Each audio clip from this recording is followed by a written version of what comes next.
Lecture du livre de la Genèse. Lorsque le Seigneur Dieu fit la terre et le ciel, aucun buisson n'était encore sur la terre. Aucune herbe n'avait poussé, parce que le Seigneur Dieu n'avait pas encore fait pleuvoir sur la terre, et il n'y avait pas d'homme pour travailler le sol. Mais une source montait de la terre et irriguait toute la surface du sol. Alors le Seigneur Dieu modela l'homme avec la poussière tirée du sol. Il insuffla dans ses narines le souffle de vie, et l'homme devint un être vivant. Le Seigneur Dieu planta un jardin en Éden, à l'Orient, et y plaça l'homme qu'il avait modelé. Le Seigneur Dieu fit pousser du sol toutes sortes d'arbres, à l'aspect désirable et aux fruits savoureux. Il y avait aussi l'arbre de vie au milieu du jardin, et l'arbre de la connaissance du bien et du mal. Le Seigneur Dieu prit l'homme et le conduisit dans le jardin d'Éden, pour qu'il le travaille et le garde. Le Seigneur Dieu donna à l'homme cet ordre. Tu peux manger les fruits de tous les arbres du jardin, mais l'arbre de la connaissance du bien et du mal, tu n'en mangeras pas, car le jour où tu en mangeras, tu mourras.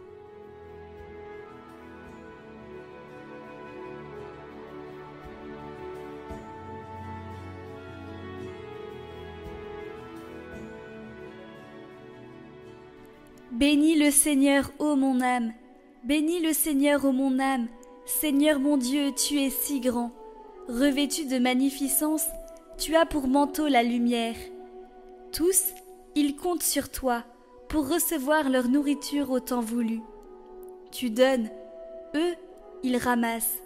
Tu ouvres la main, ils sont comblés. Tu reprends leur souffle, ils expirent et retournent à leur poussière. Tu envoies ton souffle, ils sont créés. Tu renouvelles la face de la terre.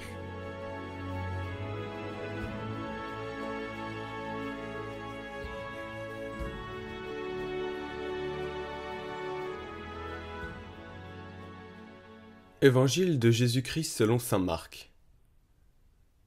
En ce temps-là, appelant de nouveau la foule, Jésus lui disait : « Écoutez-moi tous et comprenez bien.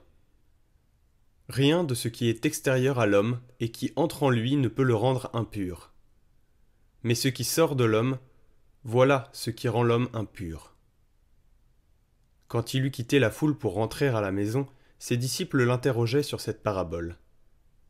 Alors il leur dit : « Êtes-vous donc sans intelligence, vous aussi ?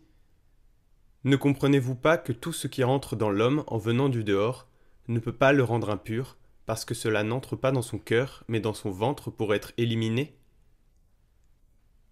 C'est ainsi que Jésus déclarait purs tous les aliments.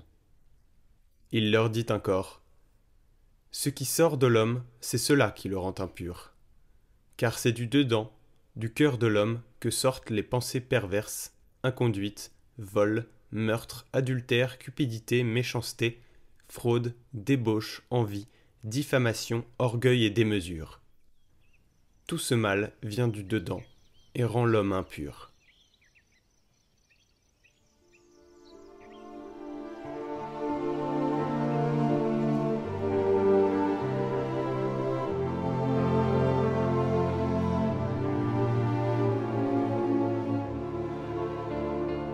Commentaire de saint Jean Cassien. La perfection d'un cœur pur. En vérité, c'est tout autre chose d'avoir en haine la souillure des vices et de la chair, parce que l'on goûte le bien déjà présent, ou de réfréner les convoitises illicites en vue de la récompense future, de craindre un dommage présent, ou de redouter des tourments à venir. C'est enfin une perfection beaucoup plus grande de ne vouloir pas s'éloigner du bien par l'amour du bien lui-même, que de ne pas donner son consentement au mal, par peur de souffrir un autre mal. Dans le premier cas, le bien est volontaire. Dans le second, il paraît forcé, et arraché de haute lutte, à un refus par la crainte du supplice ou l'appétit de la récompense. Aussi bien celui qui ne renonce pas aux séductions du vice que par le motif de la crainte retournera dès que la crainte sera évanouie, qui lui faisait obstacle, vers l'objet de ses amours. Pour lui, pas de stabilité dans le bien, point de repos non plus du côté de la tentation, parce qu'il n'a point la paix solide et constante que donne la chasteté. Où règne le tumulte de la guerre, il est impossible d'échapper au risque d'être blessé. Celui, au contraire, qui a surmonté les assauts du vice et jouit désormais de la sécurité et de la paix, entièrement transformé en l'amour de la vertu pour elle-même, demeurera constant dans le bien auquel il appartient sans partage, parce qu'il n'existe pas à ses yeux de plus sensible dommage qu'une atteinte portée à la chasteté intime de son âme. La pureté qui la présente fait son plus cher et plus précieux trésor, comme le plus grave des châtiments serait de voir les vertus pernicieusement violées ou d'éprouver la souillure empoisonnée du vice.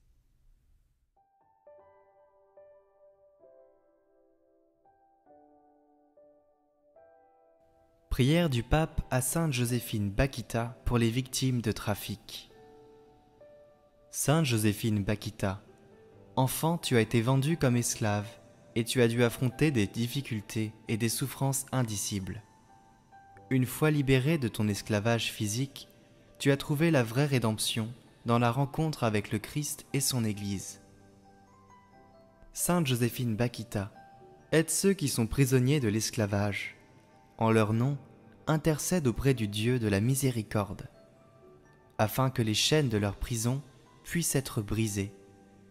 Puisse Dieu lui-même libérer tous ceux qui ont été menacés, blessés ou maltraités par la traite et par le trafic d'êtres humains. Apporte le soulagement à ceux qui survivent à cet esclavage et enseigne-leur à voir en Jésus le modèle de foi et d'espérance, afin que leurs blessures puissent guérir.